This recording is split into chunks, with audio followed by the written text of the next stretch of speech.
Hey traders, welcome to Charts and Coffee. Happy Monday, everybody. Hope everyone is doing well. All right, so we're going to take a quick peek at what's going on as we start the week, as we really, for all intents and purposes, start the month. The beginning of a new month does tend to have a little bit more buying in the first three trading sessions, especially when we have an overall uptrend in equities, which clearly we do have. If you've been watching this show at all, we've been staying bullish, wanting to buy dips, focusing on the long side. S&P, NASDAQ, even the Dow. We've got strength in industrials, we've got strength in financials. Even the Dow's wobbly, but definitely bullish wobbly, right? Not the strongest uptrend we have, but definitely one that when we do get weakness into support, it's been fruitful to be a buyer. And heck, I turned on television, which I try not to do, but looking at even the Russell moving higher here this morning, which is great. It's the laggard, right? I mean, let's keep that in mind. It is the laggard. It doesn't have an uptrend, and a lot of the reason for the laggard is, well, if financials XLF are helping the S&P and the Dow move higher, it's actually KRE that needs to be helping the Russell move higher, right? This is the Russell 2000. Lots of regional bank emphasis here, but nonetheless, we're seeing the Russell move higher, and certainly that's going to be good for a fan of small cap stocks, right? Let's just keep an eye though on those late December highs in the Russell futures. That's still, you can see that Darvis level sitting right there. That's still a level that buyers are going to have to contend with. All right, so, and what else do we have going on? Let's go take a look at bonds. Bonds are trying to get above that 120 handle. Haven't quite got that done yet. Trying to get above the 200. Haven't quite got that done yet, but it's certainly supported. We're not looking at a long bond market, the ZB or the TLT, whichever way you like to do it. But keep an eye on the ZB. That's your nearly 24-hour look at what's going on in the long bond. It's not making lower lows, which is to say yields aren't going higher, which makes perfect sense. Because when you've got things like the ITB, the home construction, when you got things like the long bond sort of leveling out in long bond and moving higher in ITB, those are definitely things that we look at to say, hey, traders and investors expect lower mortgage rates, hence ITB, hence XHB, and yields on the long bond or even the 10-year are not going higher. They're not going significantly lower yet either, but they're certainly not going higher.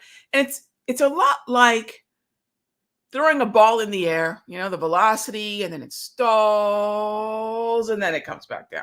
So we don't want it. We're not looking at a V. Everything's mostly a U. There's got to be that little stall, and then yields should start to come back down. And that's exactly what we're seeing.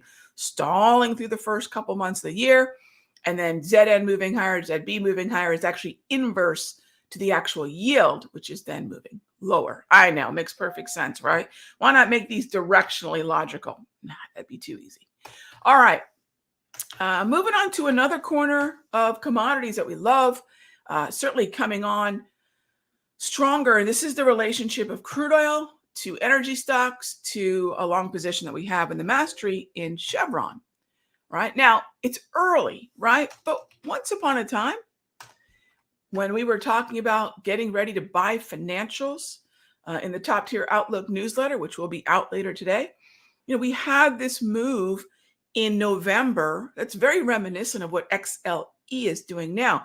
Was weak, again, pausing at the bottom, getting back above the 200, and then you can see what's happened since. We've been very bullish financials, right?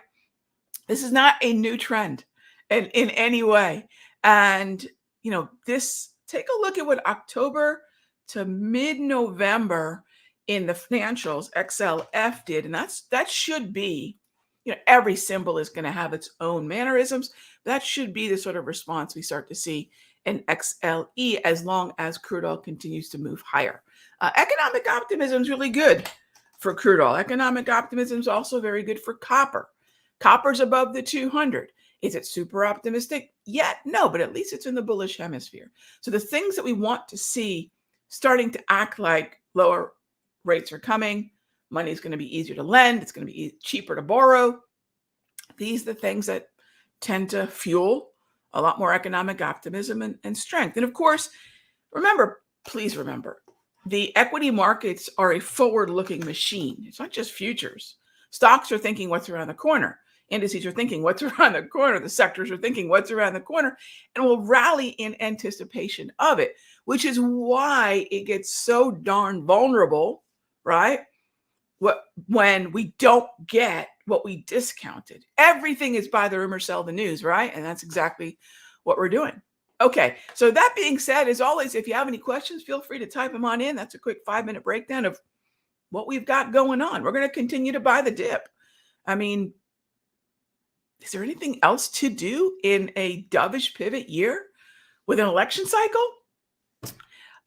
Yeah, I guess all those folks looking for the seasonal breakdown between February and April, right? You see what happens when that tendency, and a mild one at that, comes head to head with a far stronger tendency, which is Fed's going to cut rates and we've got an election cycle. Not to mention, if you've been watching the show, if you've been reading Top Tier Outlook, the skewed view of a 5-year look back, where 2 of those years had some of the most the swiftest sell-offs in Q1 that we've ever seen. All right, 2 of those are factored into the last 5 years. Of course it looks bearish, right? Of course it looks bearish. And yet here we are with an uptrend. So remember, seasonals are not setups. Tendencies are not trades, but we kind of keep them in the back of our mind in case the underlying structure tends to match up with it, right? And remember, gang, whenever anyone's calling a top, telling you a crash is coming, they just want you to click on the video. Okay. It's far more boring for me to say, stay bullish, right? And it's interesting because I watch all this stuff. I would love to see if I put out some crazy bearish crashes coming, hell hath no fury like video out there. It would probably get a lot of hits. Yeah. I think about these things. And yet we're not looking to predict. We're just looking to react, looking to counterpunch, and we just want to continue to counterpunch the strength. The strength is most definitely still in semiconductors, communication, tech is up there with no help from Apple, mind you, right? With no help from Apple. I was watching the television station. It doesn't matter which one of these entertainment financial channels you're watching. Stocks were under pressure, right? Stocks were under pressure. Okay. I guess they're going to tell you something so you stick around for the commercials. All right. So anyway, if we are looking at a little bit of a pullback, this is great, right? I hope stocks are under pressure, right? I could use another visit to the daily price movement range in a number of sectors. So for those of you wondering, okay, Rog, now what? The gray zone on the chart is a volatility-based support zone. That volatility-based support zone tells me when I look at the typical price movement behavior, right? The typical price movement behavior of the, doesn't matter if it's index, stock, sector, there's a certain number of points that any symbol tends to move. You superimpose that over the chart, which is what we've done, hourly with an HPMR, daily with the DPMR, and now you've got a different way of looking at what a pullback support level could be. Yeah, volume is nice. Mean reversions, that's my wave. That's nice, right? But ultimately, what we want to remember is that if I can continue to buy the dip in an uptrend, not this, no, right? This is Apple. This is none of XLK's strength has anything to do with Apple. Everything has to do with AMD and NVIDIA. So as long as we understand sector weightings, it makes sense why AMD and NVIDIA are affecting the XLK. Even Microsoft's not been that much help, right? Better than Apple. So as long as we don't think that just because something is cheap, it's valuable, or just because something's low, it's going to play catch up. As long as we're not doing that, we'll be fine, right? We'll be fine. As long as we can look at something like the XLC, which is the number 2 weighted sector in the NASDAQ, and say, are all the stocks moving higher? Negative, Ghost Rider, but Netflix, Meta, and up until recently, I have a long position here in the Mastery, Disney. These are some of the best looks. And I would keep a really close eye on Disney to regain that overall uptrend. These are your 3 best looking stocks. 3 stocks can keep an entire sector up. It is when the number 1 weighted stock is moving strongly to the upside. Meta broke 500. Yahtzee, right? We don't want to short into uptrends, right? Everyone has that, right? We don't want to short into uptrends. Picking tops is much like picking something else. Don't do it, right? Unless you hate your money, in which case, find a charity, because Wall Street is definitely not one. All right, moving on to questions. We have some questions here. How do I determine to trade a market sector versus stock? Relative outperformance. So Eddie, when we sit in the Mastery, I'll look at a layout like, well, let's open up XLC since I was just talking about it. I'll open up a layout like this, and I'll look at how many of the heavily weighted stocks in that sector are strong. Or do I need to go at an individual stock level, right? If I don't have enough of the individual stocks in an overall uptrend, it may not benefit the tide, the sector as well. Same thing goes with an index. However, high concentration weighting matters. High concentration weighting, say that 3 times fast, right? It's going to say, well, is Meta 5% of the XLC? Is Meta 25% of the XLC? That does matter. So the weighting percentage does matter. And then also the liquidity of the underlying sector. I mean, look, sometimes I can't trade the sector because the liquidity just isn't there. Shockingly, sadly, XLC is one of those sector ETFs where if I go out to the March 15 expiration, I've got to trade the 5, 75, 80, 85, 90. I've got to trade the 5s to get any kind of reasonable liquidity. So I end up trading what is a 2.5 wide option chain at the 5 wide levels because of the lack of liquidity at the 2.5 level. So, keep an eye on liquidity, and that would be a reason to not trade the sector. That would be something to think about.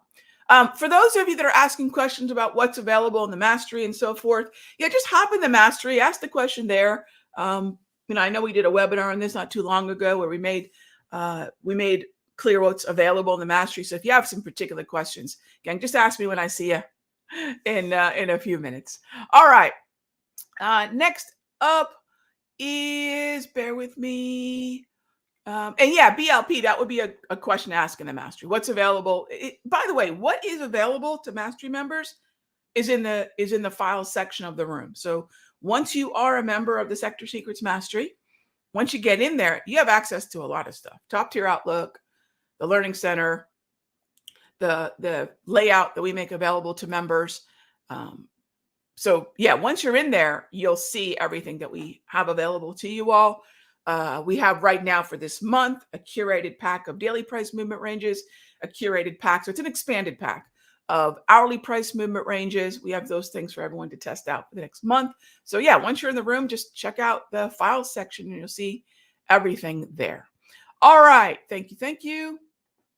And by the way, gang, the trial is done, right? I mean, I don't mean to be salt in a wound or anything, but the trial is closed. So, if you do want to check out what we're doing next, I would say, you might say, Rag, I missed the trial. If you did, that's okay. In April, we have a class coming up. And I try to let folks know ahead of time because when we put the classes together, we put really good bundles together. It may not be trial bundle, but it was $7. So next time we have a trial, please don't dilly-dally. However, the classes are really great ways to get a lot of goodies at once and, also a class. So if you missed the trial, keep an eye on the email. You'll get it. We got a class coming up in April. All right. So let's also do this. I do want to jump into, if there are any sectors that I definitely want everyone to continue to keep an eye on. You know what? Let me do this with you all since I'm in here. I think I've logged in already. Where is it? So what I want to show you is COIFIN. And bear with me here. Sector Secrets dashboard. There we go. So here's COIFIN. And I'm going to take a look at the U.S. sectors. Let me just darken this back up. All right. So if I have these sectors laid out here in front of us, what I want to do is keep an eye on what's leading. And quarter to date, if you're pulling up this link, we talk about this link when I'm in the central room. Of course, is a staple in the Sector Secrets Mastery. But check out QTD, and you'll see exactly why I'm looking at the sectors I'm looking at. So the first thing we need to figure out is which sectors have the relative outperformance. That's it right there. Then that's only the step one, right?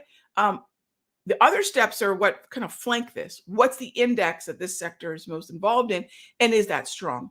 And then the individual stocks that have also the relative performance. So once you get that alignment, right, that alignment of probability, that alignment of follow through, you're going to find the stocks that once you buy them tend to keep going in the direction that you want them to, right? So that's definitely something to keep in mind. All right. That being said, I do want to remind everybody who is part of the mastery and the mastery trial. The bot will be on today at noon with our weekly tech session. You know, that's a big part of what we do. One of the most frustrating things, I think, in modern day trading is sort of the complexity of some of the software and things. I mean, back in the day when I was trading, it was a pen, it was a ruler, it was a calculator, and a lot of the stuff we did was by hand on paper. Not that difficult, not even that many indicators because you had to calculate them yourself. Fast forward 30 years, we have these great platforms, but they have their own learning curve, right? So we use two basic platforms in our mastery. I mean, you could use whatever you'd like, but when it comes to charting, we use Thinkorswim, which is by far still the most popular platform amongst the simpler community. And I also like TradingView. TradingView I love because let's say you have an account with any number of other brokers from Tradeovate, I think, to Tradier, to TradeStation. Apparently all the brokers that start with trade. You can plug your account in and get a feed on the TradingView platform. And what's really nice about that, what's really convenient about that, is that now you can still use the indicators that I use in the mastery just on the TradingView platform. So I like the TradingView platform because it's broker agnostic. So if you're not with Thinkorswim, this is your alternative. And it's a fantastic platform, by the way. In fact, I run it on my phone because I love using the alerts. So anytime we have a trade set up in the mastery, what I'll do is I teach traders to use their trading platform as a trading partner. And we'll right-click the chart, we'll set up an alert so that now my platform is watching for the price that I'm waiting for to buy an option or to take profit or to get stopped out. And I'm not having to be glued to this stuff unless I want to be, which, certainly a choice. But even if I'm glued to my screens, all 9 of them, I could miss stuff. This won't, right? This won't. So make technology your partner.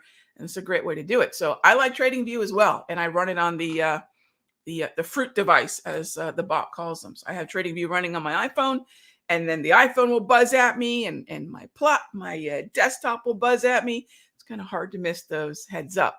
So anyway, that's what we're about to embark on. Bot will be in the room at noon for my Sector Secrets Mastery folks.